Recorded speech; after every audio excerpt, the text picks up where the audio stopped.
Hearing this, okay? Yeah. Cheers. Welcome, everybody. We are here for a little bit of a debate tonight. We will be screen sharing on one side. Don't say that. And then, yeah. So, cheers. So, okay, here I'm going to go ahead and full screen. Oh, shit, hold on. Sorry, I got ahead of myself. Okay, let me screen share, full screen, start screen share. Okay, there. Turn on.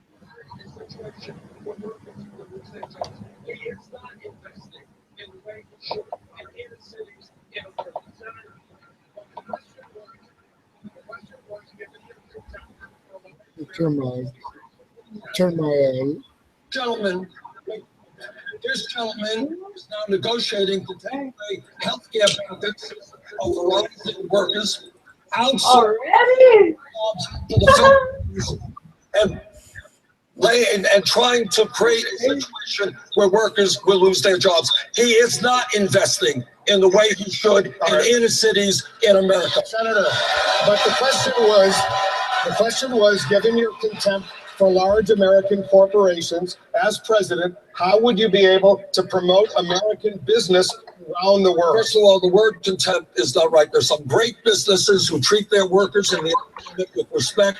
Verizon happens not to be one of them. And what we need to do is to tell this guy Inmelt, who's the head of General Electric, doesn't like me, well, that's fine. He has outsourced hundreds of thousands of decent paying jobs throughout the world.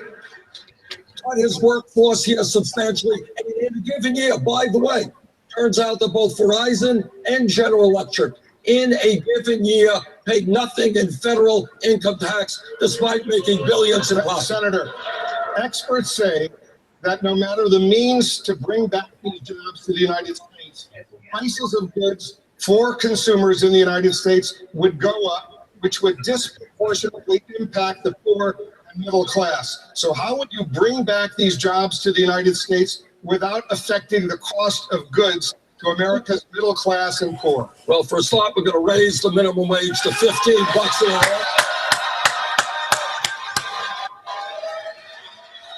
And number two, while it is true, we may end up paying a few cents more for a hamburger in McDonald's. At the end of the day, what this economy desperately needs is to rebuild our manufacturing sector with good paying jobs. We cannot continue to sustain the loss of millions of decent paying jobs that we have seen over the last 20, 30 years based on trade agreements, of which Secretary Clinton has voted for almost every one of those. That has got to change. You. Secretary Clinton. Well, first of all, you get that George Bush laugh. Create more jobs, and I think that has to be at the center of our economic approach. And so I think it is important that we do more on manufacturing. I went to Syracuse and laid out a $10 billion plan that laid off 10 million workers. Really jumpstart advanced manufacturing. I have seen the results of what can happen when we have the government cooperating with business. And that's exactly what I will do. When I was Secretary of State, I helped to lead the way to increase exports of American goods around the world, which supports tens of thousands of jobs. So I think you've got to go at this with a sense of how to accomplish the goal we are setting. More good jobs with rising incomes for people everywhere from inner city, rural areas to every distressed community in America. And that's exactly what my plan would bring about. I think we have a pretty good record.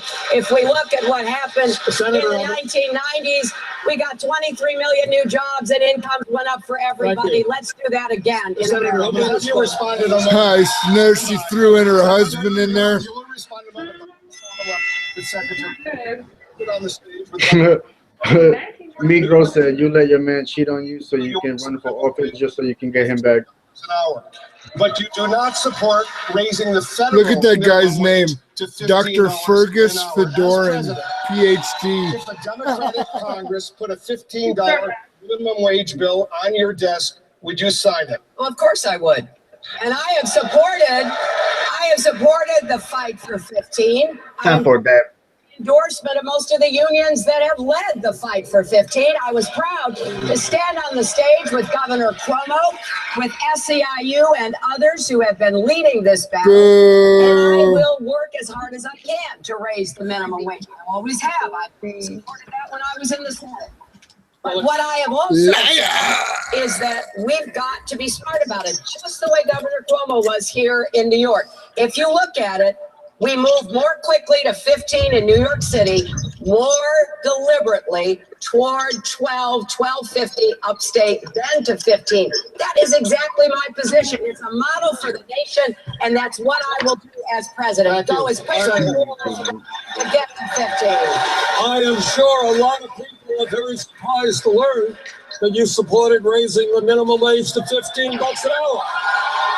Wait a minute. Oh yeah. Ding, ding. Excuse me. Well, Get him. If we can raise it to 15 in New York, Each other. The viewers won't be able to hear the review, so please don't talk over each other. Go ahead. All right. When this campaign began, I said, wage of 7.25, raise it to 15. Secretary Clinton said, let's raise it to 12. There's a difference. And by the way, what has happened is history has outpaced Secretary Clinton, because all over this country, people are standing up and they're saying 12 is not good enough. We need $15 an hour. Go ahead, Secretary. Yeah. Yeah. Keeper. Solemnly announce now that you're for 15. I don't think it's quite accurate. All right, Secretary. all right? I have said from the very beginning that I supported the fight for 15. I supported those on the front lines of the fight for. It happens to be true. I supported effort in LA. I supported in Seattle. I supported it for the past few workers in. The national level right now is $7.25. We want to raise it higher than it ever has been. But we also have to recognize some states and some cities will go higher, and I support that. I have taken my cue from the Democrats in the Senate, led by Senator Patty Murray and others, like my good friend Kirsten Gillibrand, who has said, we will set a national level of 12 and then urge any place that can go above it to go above it. Going from 725 to 12 is a huge difference. 35 million people will get a raise. 1 in 4 working mothers will get a raise. I want to get something done, and I think setting the goal to get to 12 is the way to go, encouraging others to get to 15. But of course, if we have a Democratic Congress, we will go to 15. Senator, go ahead. Well, I think the secretary has confused a lot of people. I don't know how you're there for the fight for 15 when you say you wanted $12 an hour national minimum wage.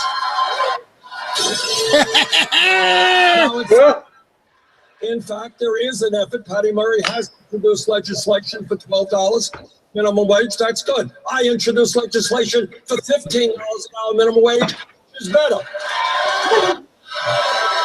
And ultimately, what we have to determine is after massive transfer of wealth from the middle class to the top 1%, when millions of our people are working longer hours for low wages, Senator. I think we have got to be clear, not even equate 15 minimum wage in 50 states in this country as soon as possible. Shut up, Wolf. Shut the fuck up, Wolf. Guns in America. Secretary Clinton, you said that Vermont, Senator's home state, has, quote, the highest per capita number of guns that end up committing crimes in New York. But only 1.2% of the guns recovered in New York in 2014 were from Vermont. blaming Vermont, and implicitly Senator Sanders for New York's gun violence. No, of course not. Of course not. This is a serious difference between us. And what I want to start by saying, it's not a lost matter. 90 people on average a day are killed or commit suicide or die in accidents from guns. Bernie, let her talk, Bernie. A year. Really seriously, because Bernie. I have spent more time than I care to remember being with people who have lost their loved ones. So yes, we have a problem. The president will stand up against the gun lobby. We need a president who will fight gun safety reforms. And what we have here is a big difference. Senator Sanders voted against the Brady bill 5 times. He voted for the most important NRA priority, namely giving immunity from liability to gun makers and dealers, something that is at the root of a lot of the problems that we are facing. Then he doubled down on that in the New York Daily News interview and asked whether he would support the Sandy Hook parents going to try to do something to rein in the advertising of the AR-15, which is advertised to young people as a combat weapon, killing on the battlefield. He said they didn't deserve their day in court. I could not disagree more. And finally, this is the only industry that has this kind of special protection.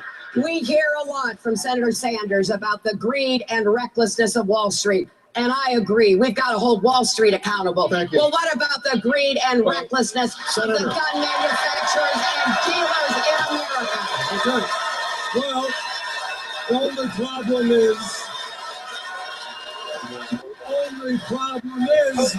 Yeah, babe.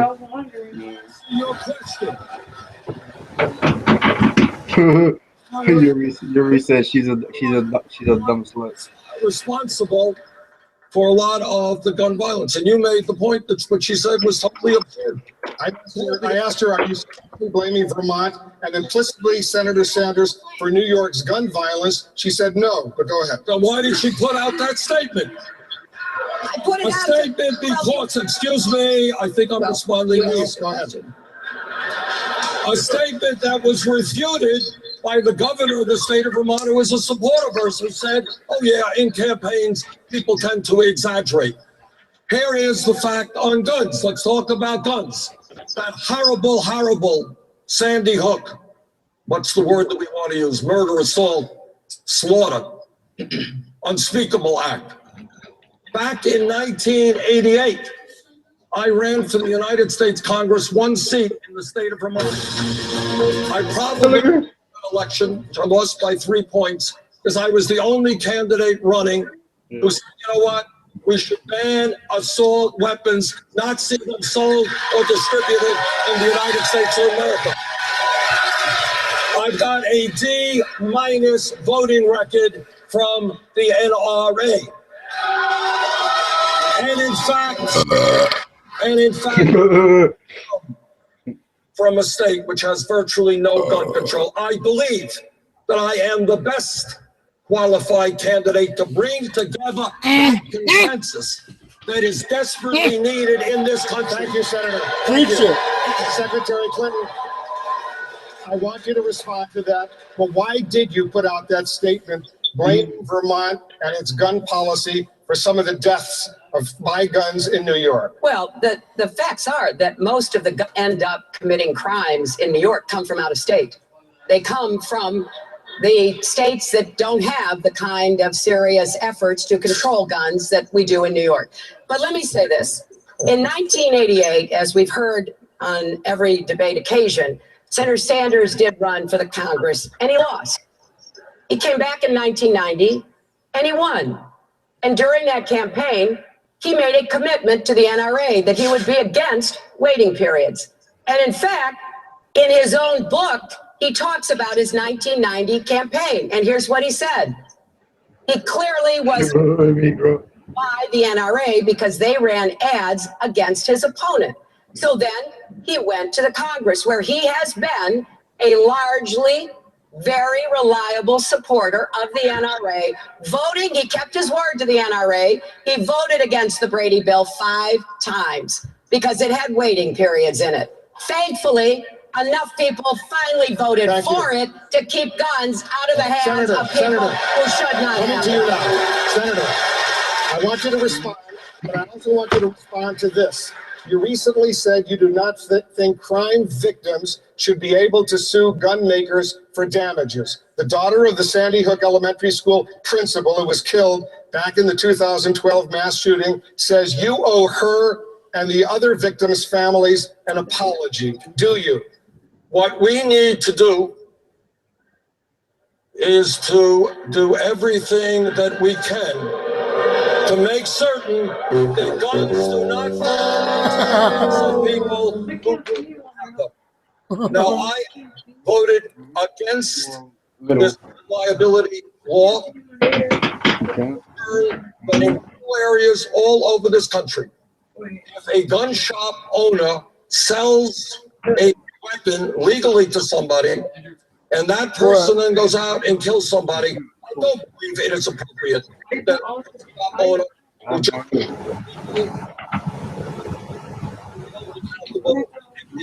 but what I do believe is when gun shop owners and others knowingly are selling weapons to people who should not have them. Somebody walks in, want thousands of rounds of ammunition, want a whole lot of guns. Yes, that gun shop owner or that gun manufacturer should be held liable. So, Senator, do you owe the Sandy Hook families an apology? No, I don't think I owe them an apology. They are in court today, and actually they want a preliminary decision today. They want the right to sue, and I support them and anyone else who wants the right to sue. Well, I believe that the law that Senator Sanders voted for, that I voted against, giving this special protection to gun manufacturers and to dealers is an absolute abdication of responsibility on the part of those who voted for it. This is a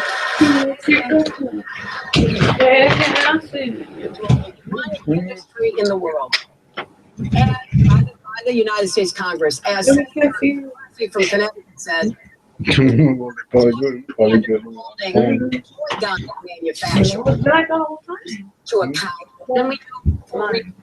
And the point that Senator Sanders keeps making about how he wouldn't want a mom and pop store, that was not the point of this. And if he can point to any incident where that happened, I would love to hear about it. What was really going on, I'll tell you, New York City. New York City.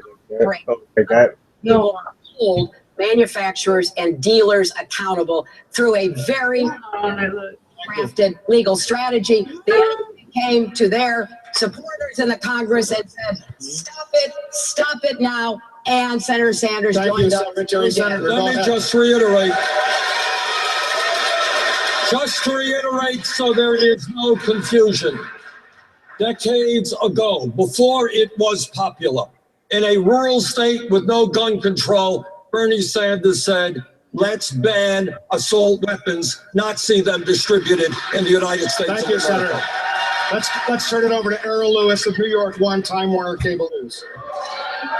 Secretary Clinton, the 1994 crime bill reported added 100,000 police officers across the country and banned certain assault weapons. It also imposed tougher prison sentences and limited federal funding for inmate education. Looking at the bill as a whole, do you believe it was a net positive, or do you think it was a mistake? Well, I think that it had some positive aspects to it, and you mentioned some of them. The Violence Against Women Act, which has been a very important piece of legislation, in my opinion. And it also did some things which were to provide more opportunity for young people. So if you were to have the balance sheet on the side, there were some positive actions and changes. On the other side, there were decisions that were made that now we must revisit and we have to correct. I think that sentences got much too long. The original idea was not that we would increase sentences for nonviolent, low-level offenders. The federal government did what it did, states piled on. So we have a problem. And the very first speech I gave in this campaign was about what I will do to reform the criminal justice system and to end the mass incarceration. So I think that if all of us go back and look at where we were, Senator Sanders voted for the crime bill, and he said the same thing. There were some good things and things that we have to change and learn from. So that's how I see it. And I think we ought to be putting our attention on forging a consensus to make the changes that will divert more people from the criminal justice system to start, to tackle systemic racism and divert people in the beginning. Now, earlier this year, a South Carolina voter told your daughter, Chelsea, quote, I think a lot of African Americans want to hear, you know what, we made a mistake. Chelsea said she's heard you apologize, but went on to say that if the voter hadn't heard it, quote, it's clearly insufficient. Do you regret your advocacy for the crime bill? Well, look, I supported the crime bill. My husband has apologized. He was the president who actually said Senator Sanders but what about voted you, for Senator? it. I'm sorry for the consequences that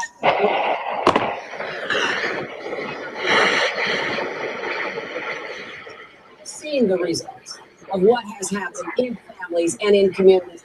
That's why I chose to make my very first speech a year ago on this issue, Errol, because I want to focus the attention of our country to make the changes we need to. I also want people, especially people, I want white people to recognize that this is systemic racism. It's also in employment, it's in housing, but it is in the criminal justice system as well. Senator Sanders, earlier this And week, water is wet. you called Don't. use of the term super predator back in the 90s when she supported the crime bill. Why did you call him out? Because it was a racist term and everybody knew it was a racist term. Bingo! Cheers, Tucci. Cheers. Cheers to the beach. Cheers, everybody. Cheers. What was said was right. That time. I didn't get a cheers. Had the Violence Against Women Act in it. When mayor of Burlington, we worked very hard to try to eliminate domestic violence. This took us a good step forward.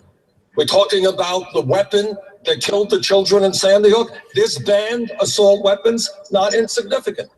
But where we are today is we have a broken criminal justice system. We have more people in jail than any other country on earth.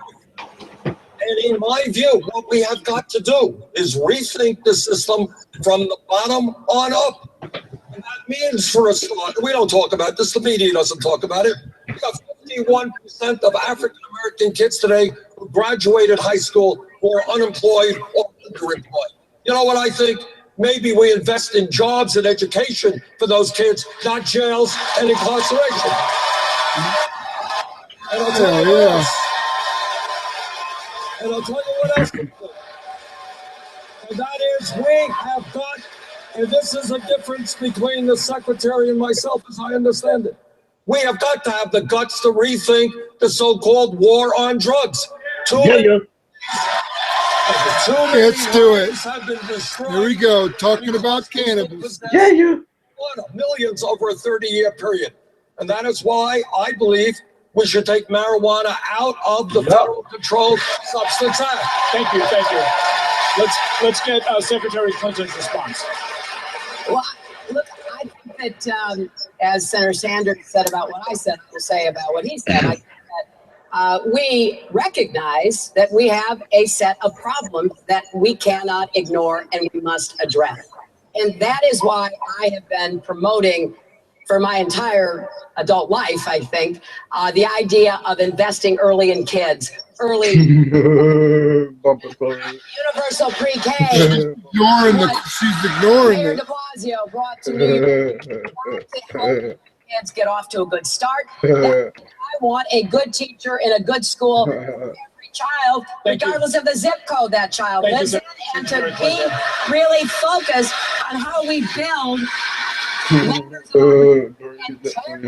barriers that stand in the way. Time's up, of people Secretary getting ahead. Clinton. Senator Sanders, I have a question for you related to this. So you've said that by the end of your first term as president, the U.S. will no longer lead the world in mass incarceration. To fulfill that promise, you'd have to release roughly 500,000 prisoners. How are you going to do that since the vast majority of American prisoners are not under federal jurisdiction? We're going to work with state governments all over this country. And you know what? In a very divided Congress and a very divided politics in America, actually the one area where there is some common ground is conservatives understand that it's insane to be spending $80 billion a year locking up 2.2 million people. With federal and presidential leadership, we will work with state governments to make sure that people are released from jail under strong supervision, that they get the kind of job training and education they need so they can return to their communities. On this one, Errol, actually, I think you're going to see progressive and conservative support. We can do it if we're prepared to be bold. Thank you, Senator. Thank you, Secretary. We have to take a quick commercial break. We have a lot more questions for Secretary Clinton and Senator Sanders right after this.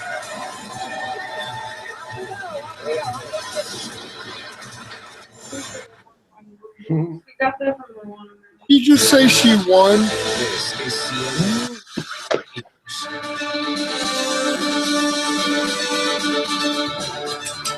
Hello, John Bors in Los Angeles. There's breaking news from North Korea. U.S. defense officials and South Korean officials say the North Koreans have attempted to fire a missile from the east coast on Friday, but failed. South Korea media report that the attempt involved an intermediate-range missile.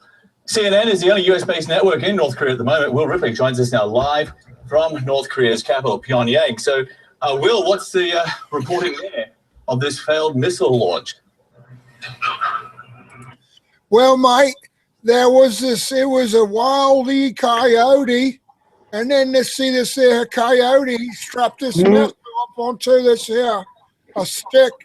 And what he did was when he fired the missile, he forgot that he had tied his foot to a rope tied to the rocket, and Kim Jong-un was flying up in the air because he had gotten caught again with the rope stuck to the rocket. Luckily for him, it was from the Acme market, and it was a dud. Back to you, Jim.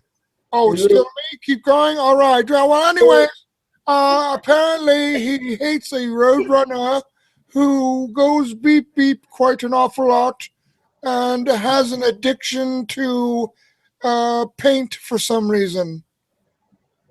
Oh, keep going? No? All right. Back to you, sir. John, it is still a troubling sign that North Korea is continuing to aggressively develop this technology, which would allow it to launch potentially intercontinental ballistic missiles, that some of which could even reach as far as portions of the United States from different locations around the country. Very difficult to figure out until after the commercial. I'll put it back on. Your dad was just goofing around. Because that's what it sounds like every time they talk about like North Korea, like firing off a missile. It just sounds like Wile E. Coyote going after Roadrunner. All right, bro. So I'm thinking in another 7 minutes we'll end it. That way I could watch that with her, and then we'll do that. We'll play for like an hour and a half. All right, after the show. Yeah. If the debate goes a little bit longer, I kind of want to watch a little bit more of it. All right. Well, I mean, I do want, the only thing I just want to see what, I know the drug policy is going to be brought up again. It's going to be brought a little bit more in depth. That's really the only thing I was really waiting for. I wanted to hear what she's going to say about it, her rebuttal. Other than that, I didn't really care about much more about the debate. The rest of it's basically usually just talk. So yeah. Yeah, what I'm gonna do is record it. I'm gonna have that recording while we're watching the other thing. Right on. Yeah, so far,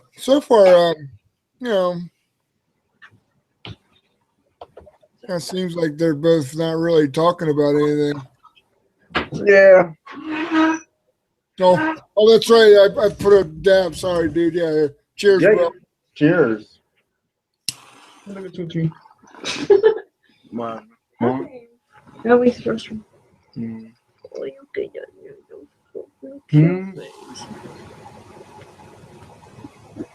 I will burn.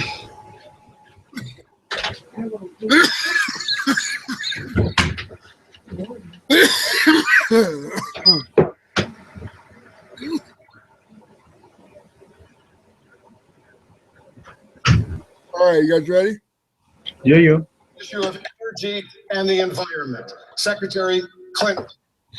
Senators have said you are in the pocket of the fossil fuel industry.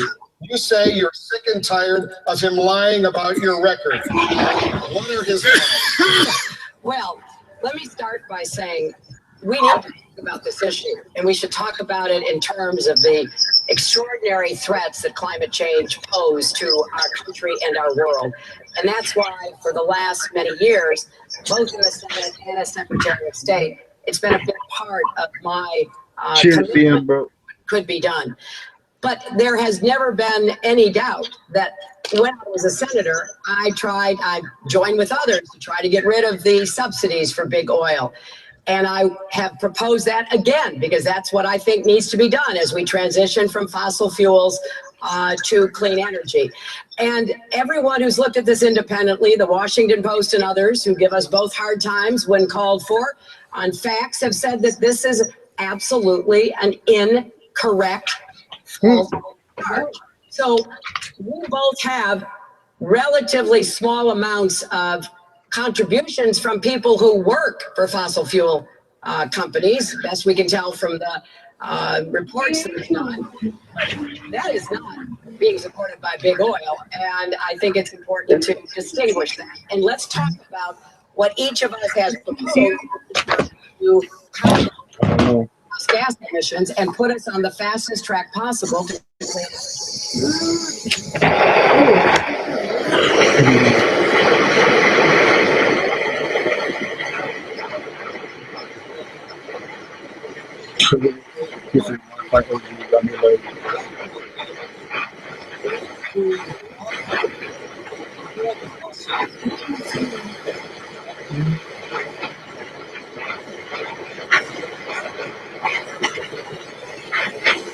Well, given the hundreds of millions of dollars she raised, it's a small amount. That's true. But that does not mean to say the lobbyists there thought she was a pretty good What I think is, when we look at climate change now, we have got to realize this is a global environmental crisis of unprecedented urgency. Cheers, everybody. And it is not good enough that, God forbid, we're attacked tomorrow, the whole country would rise up and say, we got an enemy out there, we got to do something about it. That's when 9/11 was. We have an enemy out there. And that enemy is going to cause drought and floods and extreme weather disturbances. There's going to be international conflict. I am proud, Wolf, that I have introduced the most comprehensive climate change legislation, including a tax on carbon, something I don't believe Secretary Please go ahead and respond.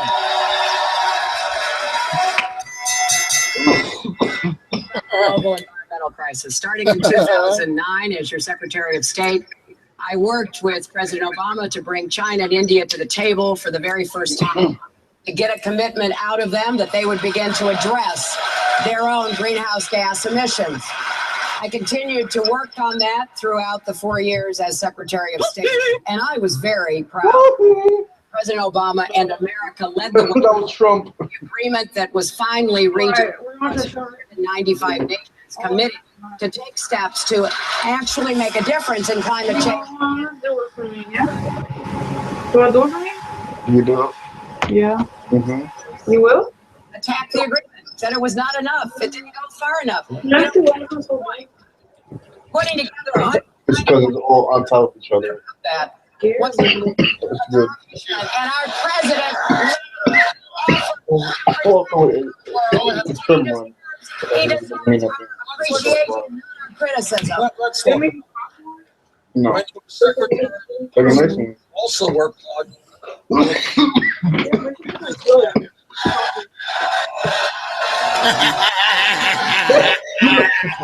In your face. Of course. But you have agreements and I know agreements as well.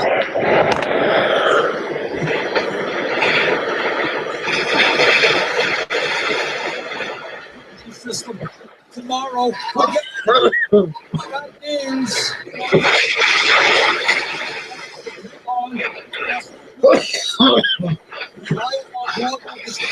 You know what? We ain't gonna excavate for fossil fuel on public land. That's not Secretary Clinton. That's carbon, not Secretary Clinton. Secretary, go ahead and respond. Well, I'm a little bewildered when you have give you the frame to take the action, but it only come about the Obama administration in the face of hostility from the Republicans. President Obama moved forward on gas mileage. He moved forward on the Clean Power Plan. He has moved forward on so many of the fronts that he could, given the executive actions that he was able to take. And you know, getting a little bit here because I really believe it's done job and deserves to be supported. It's pretty good, right? Yeah. It's easy. It's easy to diet the problem. It's harder to do something about the problem. Thank you, Secretary. We'll continue. Oh, it's so classy. Oh. Hey, Stones, I'm about to end it, bro. That way I can get back with you in an hour. Okay, bro. Hey, everybody, it's been fun. I'm gonna end the stream for tonight because I have to get up kind of early tomorrow and go. I'm taking my girl to the Museum of Natural History, so we have a fun day tomorrow, man. Afterwards, we'll be back live when we get home. Till then, please have a great night. Don't forget to like, subscribe, share. Peace. Hell yeah.